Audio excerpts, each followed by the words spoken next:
Hey Clashers, I'm Community Manager Darian, and welcome to our winter wonderland. The snow is falling, the crisp, cold air makes you feel alive, especially when you hear the sound of...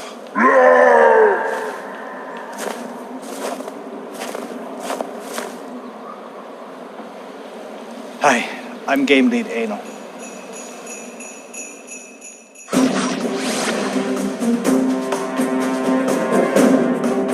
So you're probably wondering what's with these amazing and adorable costumes. These are just two of the newest units we're adding in the winter update coming later this month.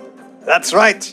Not only is the Town Hall 13 the biggest update of the year, we've got a ton of new content coming with this new Town Hall. The theme of Town Hall 13 is Dark Elixir and Ice.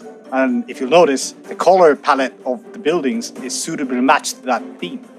From the cannons to the walls to the Town Hall, we've given everything a bit of a colder, frosty feel.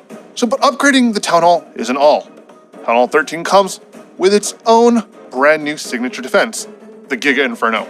So like the Giga Tesla, the Giga Inferno is the biggest sibling of the Inferno Tower family of defenses and can be upgraded several levels.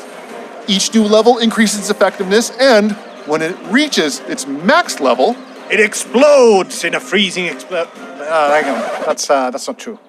When it reaches the max level, it already explodes before the max level. Okay. Technical note, if you like the Grand Warden and Eternal Tome ability, it won't protect you from the freezing blast. It will protect you from the damage, but not the blast. This will probably cause, advanced players to kind of shift the metagame a little bit now that the Eternal Tome ability doesn't grant it protection from the freeze. Yes. So now, let's talk about the other amazing things coming with this update. As you may have noticed, I'm wearing the costume of a very special new addition to Clash of Clans. We are excited to introduce the first brand new hero since 2015, the Royal Champion.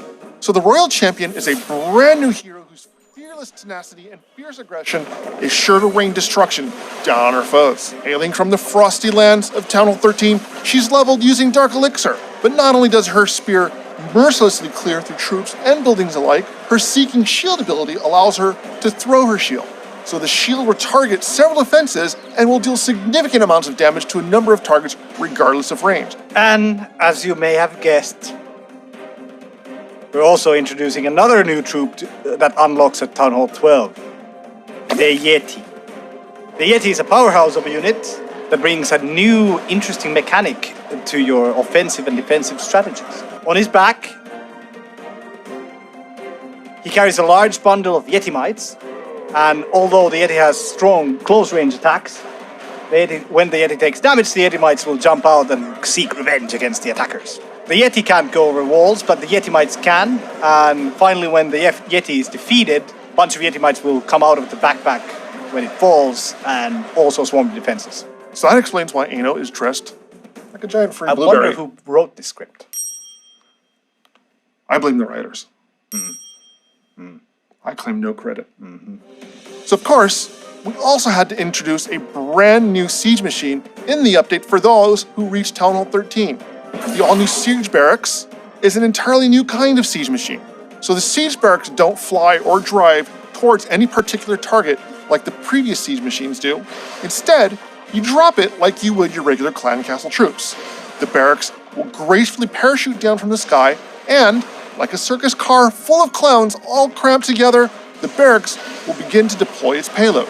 But here's the twist in Siege Barracks.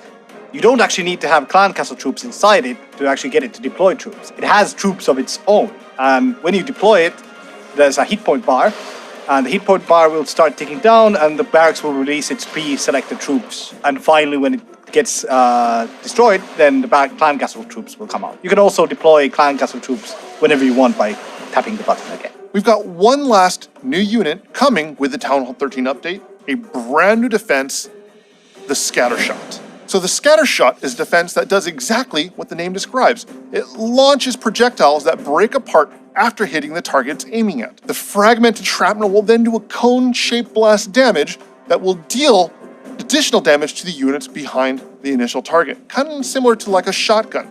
The scatter shot hits both air and ground targets. Nothing is safe from its attacks.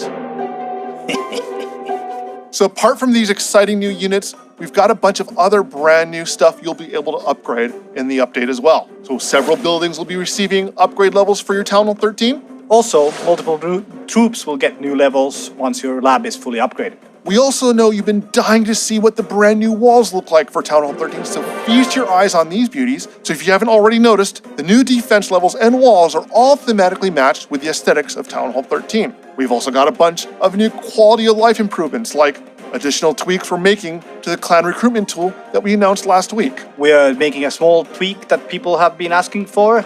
It will now be possible to move decorations to the side of the village where there's this tiny little grass patch. Obstacles can currently spawn there, but decorations you haven't been able to place there. Now you will be able to do that. And there are a bunch of other quality of life improvements that are coming with this update.